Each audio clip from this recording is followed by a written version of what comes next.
అంటే గిరిజనేతరులకి తెలియజేయనదేమనగా, మేము, మీరు సోదరులుగానే నివసిస్తూ వచ్చాము, నివసిస్తున్నాము. అదే విధంగా ఇప్పుడు ఈ క్షణం కూడా, ముందు కూడా మీకు రాజ్యాంగంలో ఒక హక్కు కల్పించింది. 1970కి ముందట వచ్చినటువంటి గిరిజనేతరులకి పట్టాలు ఇవ్వాల్సిందిగా గవర్నమెంట్ రాజ్యాంగంలో రాసి ఇచ్చిండ్రు. అదే విధంగా ఇవ్వడం జరిగింది. మీరు, మేము ఒక సోదర భావనంతో ఉండడం జరిగింది. ఆ తర్వాత 1970 తర్వాత వచ్చినటువంటి గిరిజనేతలు ఎవరైతే ఉన్నారో ఖబర్దార్ మీరు చేసే కుళ్ళు, కుతంత్రాల వల్ల మా అస్తిత్వాన్ని, మా యొక్క వ్యవహారాలని, మా యొక్క పూజ విధానాలని, మా యొక్క ఉనికిని కోల్పోతున్నాం. కాబట్టే మీపై మేము తిరుగుబాటు చేస్తున్నాం.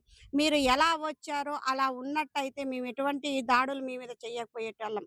ఈరోజు మీరొచ్చి మాకెటువంటి మా ఒక్క అస్తిత్వాన్ని కానీ, మా యొక్క నడవడికలని కానీ, మా యొక్క కనీసం మా యొక్క మనుగడని కూడా దెబ్బతీస్తూ ఉన్నారు.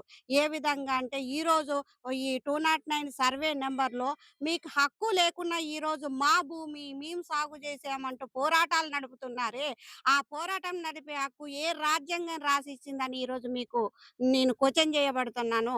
1970కి ముందున్నటువంటి ఏ గిరిజనేతలు కానీ, ఏ ఏ ఎటు అగ్రకులాలు ఏవైనా సరే వాళ్ళకి మేము మద్దతుగా నిలుస్తాం. కలిసి పని చేసుకుందాం. కలిసి బ్రతుకుదాం మనం. కానీ ఇప్పుడున్నటువంటి 1970 తర్వాత వచ్చిన ప్రతి ప్రజా నాన్ ట్రైబ్‌కి ఎవరైతే ఉన్నారో, గిరిజనేతలు ఎవరైతే ఉన్నారో వాళ్ళకి తెలియజేస్తున్నాం మేము. ఈరోజు మేము పోరాటం ఇంతటితోనే ముగిసిపోయినట్టు కాదు. దీన్ని అంచెలంచెలుగా నిరంతరం పోరాటం చేస్తూనే ఉంటాం. మా హక్కులని తిరిగి మళ్ళీ తెచ్చుకునేంత వరకి 1/70 యాక్ట్ ఫిఫ్త్ షెడ్యూల్‌లో ఇక్కడున్నటువంటి గిరిజనులకి స్థానికంగా ఉన్నటువంటి గిరిజనలకే హక్కు అంటున్నారు. ఫిఫ్త్ షెడ్యూల్ ప్రకారము ఈ ఫిఫ్త్ షెడ్యూల్ ఏరియాలో ఎక్కడైనా జీవించే హక్కు రాజ్యాంగమే మాకు కల్పించింది. అది ప్రతి ఒక్క ప్రభుత్వ అధికారికి తెలిసిండు కూడా నాన్ ట్రైబ్స్‌కు మద్దతిస్తున్నారు. ఎందుకిస్తున్నారు అంటే వాళ్ళకి లోబడి ఇస్తున్నారా? లేకపోతే ఇంకేదో విధంగా ఇస్తున్నారా? మాకు తెలియదు.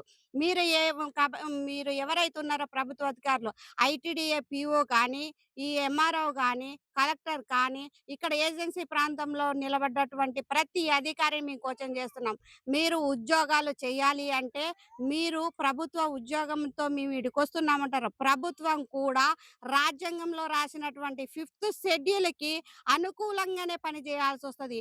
మీరు ఈరోజు ప్రభుత్వం గూడా ఏ ఈ నాన్ ట్రైబ్ ఇప్పుడు అధికారులు కూడా నాన్ ట్రైబ్ ఎవరైతే ఉన్నారో అదే విధంగా మీరు వాళ్ళకి వత్తాసు పలుకుతూ చేస్తున్నారు కాబట్టి ఫిఫ్త్ షెడ్యూల్ ఏరియాలో ఉన్నటువంటి చట్టాన్ని ఉల్లంఘిస్తూ రాజ్యాంగం రాసినటువంటి చట్టాలను ఉల్లంఘిస్తూ ఈరోజు మీరు నాన్ ట్రైబ్‌కు వత్తాసు పలుకుతూ ఉన్నటువంటి ప్రతి ప్రభుత్వ అధికారికి మేము తెలియజేస్తున్నాము.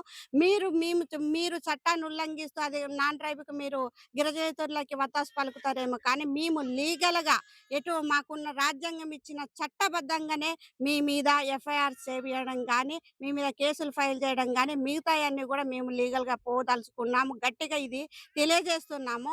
మా ఏజెన్సీ చట్టాల ప్రకారము జరగాల్సినటువంటి న్యాయాలు మాకు జరగట్లేదు. ప్రభుత్వ భూమి ఇక్కడ ఉన్నటువంటి ఎంఆర్‌ఓ గారిని గతంలో 3 రోజుల నుండి మేము పిలిపిచ్చాము. మాట్లాడాము. ఆ ఎంఆర్‌ఓ గారు ఏం చెప్తున్నారు? "అమ్మా పంట భూమిని నాశనం చేయొద్దు. పంట భూమిని నాశనం చేయొద్దంట." ఇక్కడ పంట జీవించే అధికారము ఫిఫ్త్ షెడ్యూల్‌లోన గిరిజనేతరులకు ఎవరిచ్చారు? అది 1970 తర్వాత వచ్చేటువంటి తర్వాత వచ్చినటువంటి వలస గిరిజనేతలు ఎవరైతే ఉన్నారో వాళ్ళకి అధికారం ఎవరిచ్చిండ్రు? వాళ్ళకి జీవించే హక్కు లేదు అని చెప్పి రాజ్యాంగంలో రాసున్నప్పుడు, ఈరోజు ఆ గిరిజనేతరులు మాకు హక్కున్నది అని పోరాడుతూ ఉంటే వాళ్ళకి మద్దతు ఎట్లిస్తున్నారు మీరని అడుగుతున్నాం ఈరోజు. ఇంతమంది ప్రజలమున్నాం, గిరిజనులున్నాము.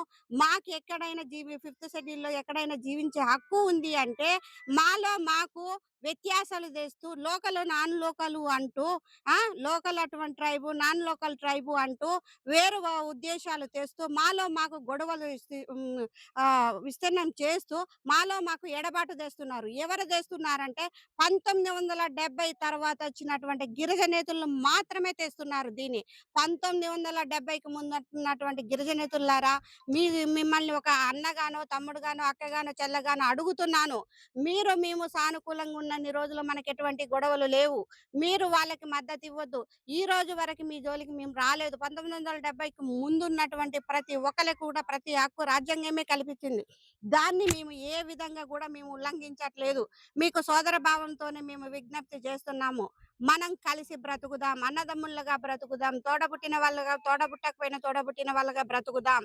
ఎవరైతే 1970 తర్వాత వచ్చిన గిరిజనేతలు ఎవరైతే ఉన్నారో వాళ్ళు మిమ్మల్ని రెచ్చగొట్టి రోడ్డెక్కిస్తున్నారు. వాళ్ళకి రెచ్చగొట్టి రోడ్డెక్కించినటువంటి వాళ్ళని మీరు నమ్మకండి.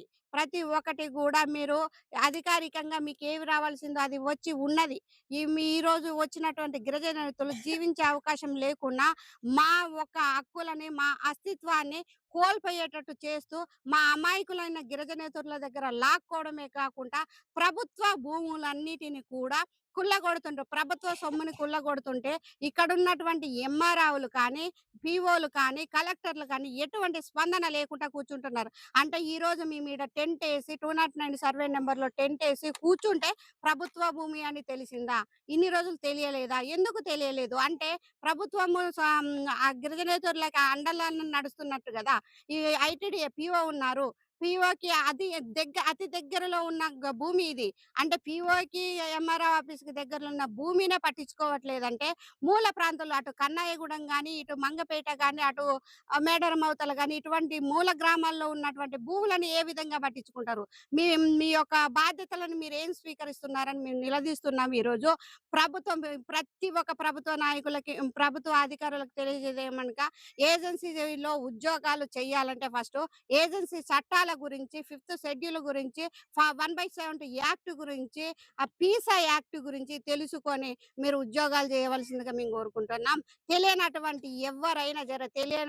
ఏ అధికారి వచ్చి ఇక్కడ ఉద్యోగం చేయాలనుకున్నా వాళ్ళకి తెలియజేయడానికి ప్రతి నిత్యం పోరాటాలు చేస్తూనే ఉంటాం.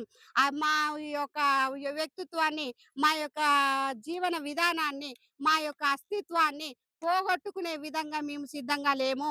మా పెద్దలు, మా పూర్వీకులు, మా యొక్క తల్లిదండ్రులు కానీ, తాత ముత్తాతలు గాని వాళ్ళు చదువుకోకపోవడం వల్ల వెనకబడిన వర్గాలుగా ఉండిపోయి, ఒకరి కింద బానిసగా కూలి పని చేస్తూ బతకడం వల్ల, వాళ్ళకేం తెలవకపోవడం వల్ల ఈరోజు ఈ స్థితికి వచ్చింది.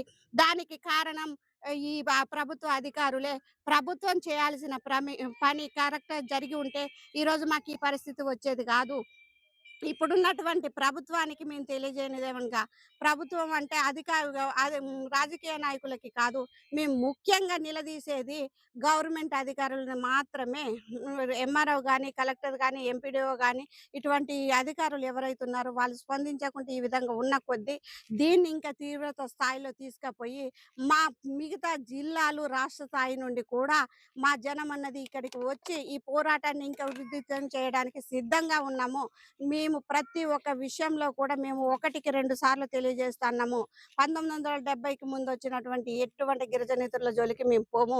70 తర్వాత వచ్చిన వాళ్ళని మేము జీవించే హక్కు కల్పించినా కూడా వాళ్ళు మా మీద దాడులు చేస్తున్నారు. రాత్రికి రాత్రి మా మీద ఏం చేశారంటే ఇక్కడున్నటువంటి పడుకున్న వాళ్ళ మీద రాళ్ళు ఇసరడం జరిగింది. మొన్న రాత్రి పోలీసోళ్ళు కస్టడీలో ఇక పోలీసోళ్ళు డ్యూటీలో ఉండంగా కూడా మా మీద దాడులు చేసి సుభద్ర అనే ఆమెని మా లీడర్‌ని కొట్టడం జరిగింది. ఇంకా ఇద్దరు ముగ్గురిని కొట్టడం జరిగింది. పోలీసోళ్ళు దగ్గరుండంగా గూడా పోరాటం చేసి కొట్టడానికి ఇది చేసిండ్రంటే, పోలీసులు గూడా వాళ్ళకి సపోర్ట్ ఉన్నట్టుగానే కనిపిస్తుంది. మాతో మంచి మాటగా ఉంటేనే వాళ్ళకి సపోర్ట్ జేస్తున్నారు. దీన్ని మేము ఖండిస్తున్నాము. ఇక్కడున్నటువంటి పీఓ గారికి మేము తెలియజేయనిదేమనగా, పీఓ గారు ఉన్నారు. ఎందుకున్నారో కూడా మాకు తెలియట్లేదు. ఇంటి దగ్గరలో మాకిన్ని అన్యాయాలు జరుగుతున్నాయి అనేసి అధికారులకు ప్రతి ఒక్క అధికారి పీఓకి, ఎంఆర్‌ఓకి అందరికి లెటర్స్ పెట్టినా గూడా ఎవరు స్పందించట్లేదు. గతంలో 15, 16, 20 సంవత్సరాల కానుండి మేము పెడుతూనే వస్తున్నాం. వాళ్ళు ఉల్లంఘిస్తూనే వస్తున్నారు. వాళ్ళ చట్టాలను అమలు చేయకుండా వాళ్ళు వాటిని తీసి మేము ఉండంగా తీసుకుంటున్నారు. తర్వాత డస్ట్ బిన్‌లో పడేస్తున్నారు. అటువంటి డాక్యుమెంట్స్ అన్నీ కూడా మేము లైన్ చేసుకొని పెట్టుకున్నాము. ఈరోజు ప్రతి ఒక్కరికి తెలియజేయనిది కోరుకునేది ఏమనగా అంటే, మేమొక్కటే కోరుకుంటున్నాం. మా చట్టాలు మాకు అమలు కావాలి. ఫిఫ్త్ షెడ్యూల్‌లో 1/70 యాక్ట్ ఏదైతుందో పీసా చట్టం గానీ, ఇవి ఉన్నటువంటి ఆర్‌బీఐ చట్టం గానీ, లేకపోతే ఉన్నటువంటి మాకు హ్మ్, గిరిజన చట్టాలు ఏవైతున్నాయో ప్రతి ఒక్కటి ఫిఫ్త్ షెడ్యూల్‌లో ఉన్నటువంటి రాజ్యాంగంలో రాసినటువంటి ప్రతి చట్టాన్ని మాకనుకూలంగా న్యాయంగా, న్యాయబద్ధంగానే అమలు జేయాల్సిందిగా కోరుకుంటున్నా. అది చెయ్యని ఎడల ఈరోజు 209 సర్వే నంబర్‌లో ఈ పోరాటం ఎలా మొదలైందో, ఆ పోరాటం ప్రతి ఒక్కటి ఇక్కడున్నటువంటి ఎల్‌టీఆర్ కేసులేసినా పట్టించుకోవట్లేదు ఎంఆర్‌ఓ గారు. వాళ్ళకి పైనుండి లెటర్స్ ఇస్తున్నారు. ఇక్కడ దగ్గరలో ఉంది ల్యాండు. దీని 209 సర్వే నంబర్ ఆధీనంలోనే ఉంది. అది ముస్లిం క్యాండిడేట్‌కి పట్టా చేసిచ్చిండంట. ఎట్లా పట్టా చేసిచ్చిండు? ఇక్కడున్నటువంటి ప్రెజెంట్ సర్పంచ్ గారు గూడా మాట్లాడుతున్నారు. ఇక్కడున్న నేను పేరు మెన్షన్ చేయాల్సిన అవసరం లేదు. ఏటూరు నగరంలో ఉన్నటువంటి సర్పంచ్ గారు ఏం మాట్లాడుతున్నారంటే, మనము తాతలు ముత్తాతల కాడ్నుండి ఇక్కడ ఉన్నాము. నాన్ ట్రైబ్ పక్కనున్న గిరిజనేతరులు ఎందుకిక్కడికి వచ్చి గిరిజనులు ఇక్కడికొచ్చి ఎట్లా ఉంటారు? వాళ్ళకెట్లా ఇస్తాము? ఇక్కడ లోకల్ స్థానిక గిరిజనులు అనన్న ఫిఫ్త్ షెడ్యూల్ ప్రకారము గిరిజనుల యొక్క చట్టాలని తెలుసుకోమనేసి, మాట్లాడమనేసి చెప్పేసి ఇక్కడ లోకల్‌లో ఉన్నటువంటి స సర్పంచు ప్లస్ ఆహ్, హ్మ్, సర్పంచులకు గాని, మిగతా వాళ్ళకి గాని తెలియజేస్తున్నాను. మీరు మాట్లాడేటప్పుడు ఒక్కసారి చట్టాలు ఏం చెప్తున్నాయి, రాజ్యాంగంలో ఏం రాసి ఉన్నది అనేసి తెలుసుకొని మాట్లాడండి. మిమ్మల్ని మేము కించపరచాలని మేము మాట్లాడట్లేదు. తెలుసుకొని మాట్లాడమని చెప్తున్నాము. మేము చేసే ఇక్కడ ప్రతి చిన్న పనిని కూడా చెడుగా చూపిస్తూ, చెడుగా ఇది జేస్తూ, ప్రతి ఒక్కరిని కించపరుస్తూ, మా నాన్ ట్రైబల్ ఎవరైతే ఉన్నారో, గిరిజనేతలు ఎవరైతే ఉన్నారో, మా పైన దాడులు చేస్తూ, ఇది చేస్తున్నా కూడా ఎటువంటి ప్రభుత్వ అధికారులకు గాని, డిపార్ట్‌మెంట్ వాళ్ళకి గాని ఎటువంటి స్పందన లేకుండా మమ్మల్ని కించపరుస్తున్నారు. మా యొక్క వ్యక్తిత్వాన్ని, మా యొక్క జీవన విధానాన్ని కుంగలో తొక్కడమే కాకుండా, మా ప్రాణాలు తీయడానికి కూడా తగ్గము అనేసి గిరిజనేతరులు మమ్మల్ని బెదిరింపు కాల్ చేస్తూ, కత్తులు పట్టుకొని తిరుగుతున్నారు. మా అనుచరులు, మా శ్రేయోభిలాషులు చెప్తున్నా గూడా, మేము తెగించి ఇది చేస్తున్నామంటే, ఈరోజు ఈ భూమి కొరకు, మా భుక్తి కొరకు, మా అస్తిత్వం కొరకు ప్రాణాలర్పించడం కూడా మేము వెనక్కాడమని మరో కొమరం భీము జీవన విధానాన్ని ముందుకు తీసుకెళ్తామనేసి మేము అందరికి తెలియజేస్తున్నాము. జై ఆదివాసి! జై ఆదివాసి! ఆదివాసుల ఐక్యత! ఆదివాసుల ఐక్యత! కొమరం భీం ఆశయాలని! కొమరం భీం ఆశయాలని! కొమరం భీం ఆశయాలని! జై ఆదివాసి! నూరా